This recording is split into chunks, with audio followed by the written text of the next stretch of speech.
Hola. Well, today I want to change things up a bit. I was told last time that I keep saying hello the same way every time. How are you? And thank you for joining me for another episode today. Today I want to talk about the home inspection, and I want to explain to you why the home inspection is so important. When we first go under contract, after our contract has been ratified, we will order the home inspection. If you saw episode 4, I talked about how we had about 10 days typically to order the home inspection and 3 days for the negotiation period. Well, here's the point where we contact the home inspector and we schedule an appointment for them to come out and actually inspect the home.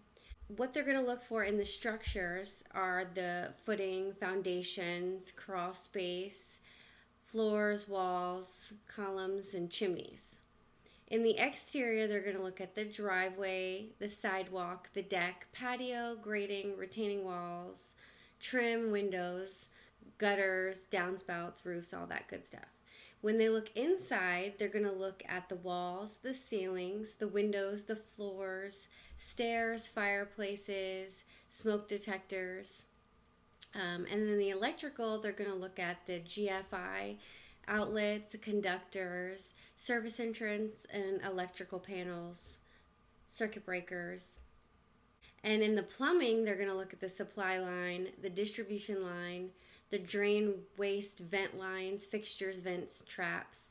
And then they're going to look at the heating and AC system. They're going to look at the vents, the ducts, and the flues. So why it's so important to have a home inspection is because as the buyer coming in, you want to make sure you're not buying a house that's falling apart. So it's very important to have an inspector come in and do a thorough inspection of the house. Make sure everything looks good. In the recent inspection that I just attended with my buyer, the house looked great on the outside. It had everything that you'd want. All the upgrades, the granite, stainless steel appliances. As a matter of fact, the appliances were brand new. But that's just looking on the outside, so we need an experienced person with that expertise to come in and examine it. And what we found, we had typically, I've seen on home inspections, maybe 9 or 10 items. You'll negotiate back and forth.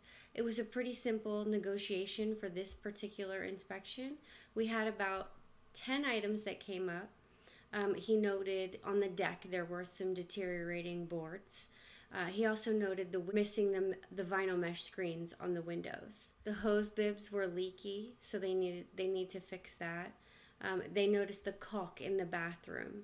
That needed to be replaced. He said specifically that it was molding and mildewing, so it needed to be cut out. The biggest thing was the mold that he found under the sink.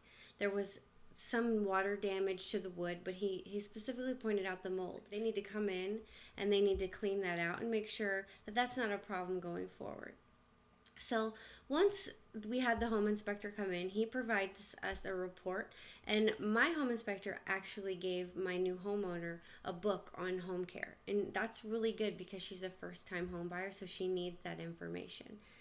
Then we got the report. He gave us the outline of the main items that needed to be repaired. He explained why, and he gave those specific pages to us to look at, review, and then we could put it on our home inspection contingency removal addendum. So once we did that, we outlined those items for the listing agent, sent it over after we initialed, and then the seller has a chance to look it over and review what he thinks would be necessary. He came back with just removing one item. All the other items were accepted and agreed upon. So we're good to go. We get to move on to the next contingency. Thanks so much for joining us today. Again, if you have a topic that you would like to hear about, please find me on Twitter at KristaSellsVA.